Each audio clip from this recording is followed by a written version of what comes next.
Welcome back. And Samsons Take, I title it,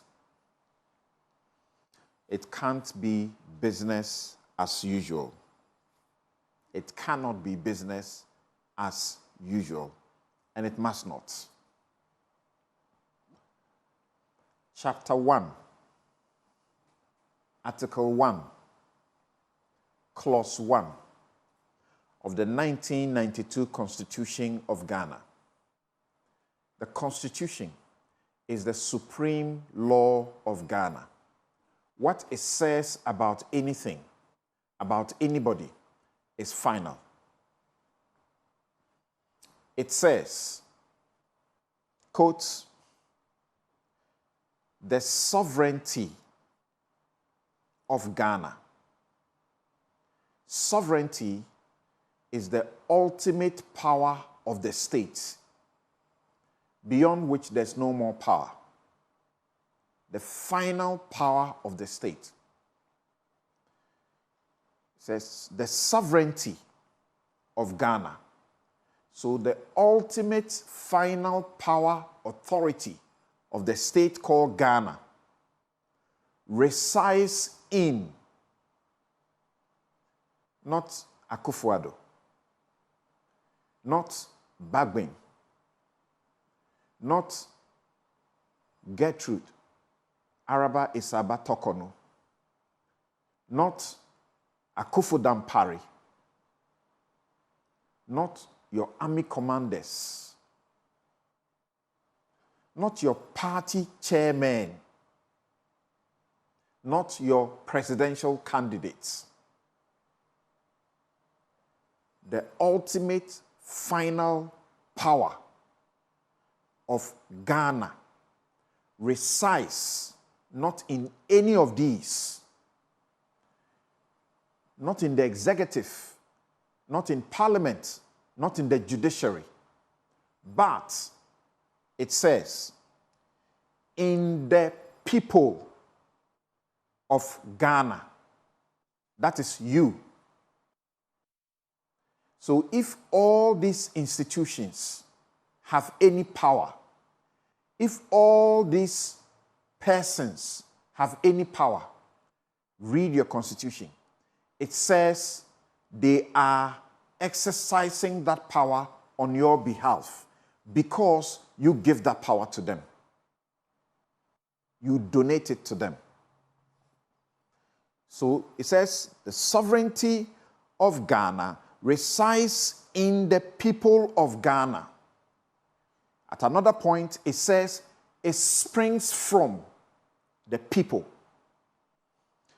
in whose name, mark that, in whose name any power, authority exercise is exercised in your name, and for whose welfare the powers of government are to be exercised in the manner and within the limits laid down in the Constitution. Your power is not limited to voting every 4 years. After you have voted, your power has not been curtailed. It's still there. The TUC just showed you that this power resides in the people. Kenyans exercise this power less than 2 years into office of their president. Check the results. In keeping with the enhanced austerity measures we have committed to implement and align government expenditures within the budgetary implications of the withdrawal of the Finance Bill 2024, the following actions shall be taken with immediate effect towards the realization of the new budget. State corporations with overlapping and duplicating functions will be dissolved, resulting in the elimination of their operational and maintenance costs, and their functions will be integrated into the respective line ministries. Staff currently employed by the affected corporations will be transferred to ministries and other state agencies within government. The decision to fill the position of Chief Administrative Secretaries is hereby suspended.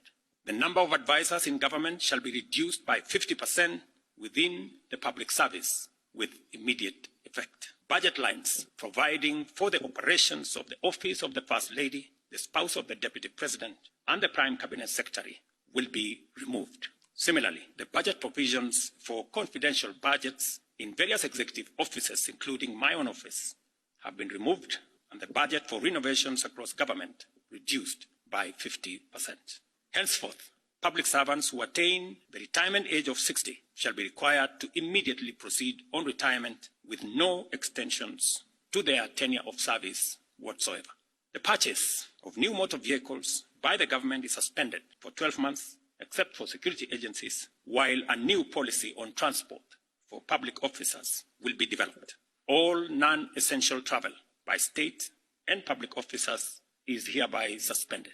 No state officer or public servant shall participate in public contributions or haram phase going forward. The Attorney General is hereby directed to prepare and submit legislation to this effect and develop a mechanism for structured and transparent contributions for public, charitable, and philanthropic purposes. These measures will be followed by changes in government that I will be making shortly.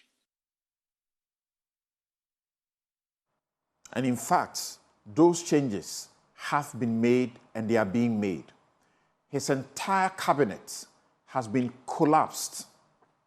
When they started the protest, the police began in a repressive mode, like we see the Ghana police do, very shamefully.